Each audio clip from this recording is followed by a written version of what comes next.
So, yes, that in that sense, each disciple, because he was getting what he needed from the Guru, and the Guru was drawing out of that disciple the soul qualities that the disciple needed to express in order to go closer to God. That gave an intimate communion, an intimate attunement, an absolute unity between the soul of Guru and the soul of God, that gave each disciple who had any receptivity the feeling, he knows me. He knows everything that I am. He knows what I need at any given moment. He's always reaching out just at the right time to help me. That is what gives that feeling to each disciple who is attuned, that I am special to God, I am special to Guru. Because you are. It is God loving God, God seeking God. I mean, if you consider that your soul is nothing else but God, individualized, then giving up more and more of that self-seeking individuality, it is God seeking God, God loving God. And when you feel that, even momentarily, a momentary glimpse, then you know you are special to God. At some point in eternity, He decided to become you. He thought you as an individual entity. And doesn't that make you special? Totally special to God. And each one will feel that. That's the true relationship between the disciple and Guru. And as Master so often said to us,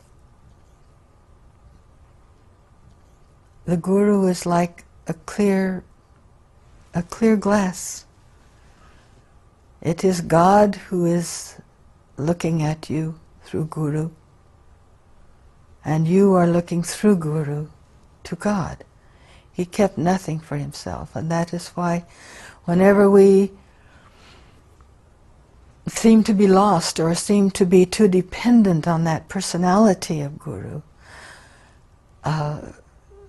again there would be some cause for discipline by which he would very strongly turn our minds and our attunement and our consciousness racing to God, because we had no place else to go. And as soon as we felt again that attunement with God, there was that attunement with the channel, with the Guru. I remember on one occasion, in the latter time of Master's life, I had been disciplined for something. I don't remember the occasion now. But I was sitting at his feet, and he looked down with that expression of total compassion and caring and understanding. Divine love. And he said, just remember, this mountain of protection is with you now. But I am trying to make you so strong that when this mountain will be gone, you will stand unshaken. Look to God, attunement with God. He once said, whom do you love most in this world? And I said, unquestioningly, I said, you, Master. I love you, my Guru.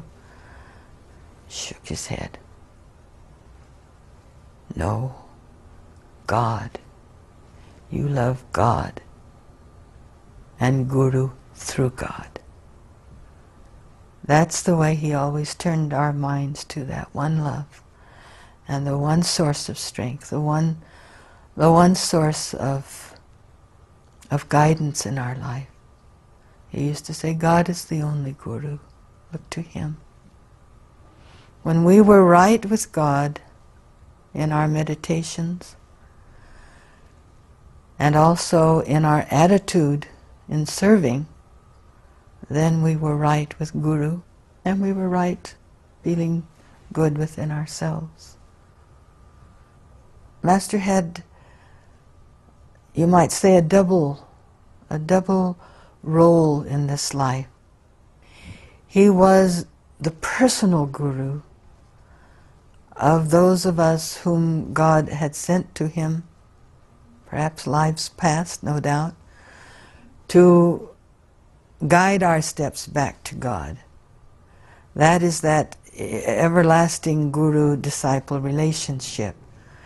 And then there is also the role of Jagat Guru.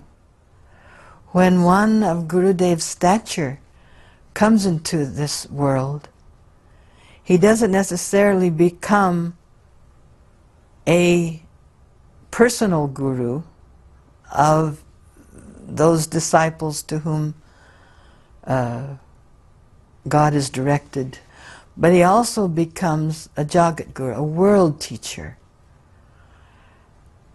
who, with a divine sensitivity, feels the soul of different souls who have a particular need or particular receptivity at a given time. And that is how many who came to Gurudev, not necessarily his personal disciples, but his disciples on a world or a universal basis or relationship, because there was something that he could give to them at that particular moment or that particular phase of their life. Maybe it was just a chance meeting, maybe it was an association of a few months, maybe even a few years. That is what we speak of as Master's universal consciousness, his universal nature. And that is why so much of his teaching reaches out. People on all levels will say, he speaks to my soul, he speaks to my need. It is so universal and acceptable, and that's what makes his mission, you might say, unique. What is his following? He made his following on two levels. Those who didn't need to renounce everything or even to practice that inward renunciation of the Gita, but who would find in his words and in his teachings something. It may be only one little facet of the infinite teaching that he gave. But on that, their lives begin to revolve. On that, their awakening inside, something inside has responded to that, and they become a follower of that universal or Jagat Guru. They are all things for all people, and each will draw from that universal consciousness what they need, what they want at the moment, and according to the capacity of how much they can receive. As he said, if you hold up a little cup, you'll get that filled. If you hold up a big vessel, you'll have that filled. If you open up yourself, you will become filled.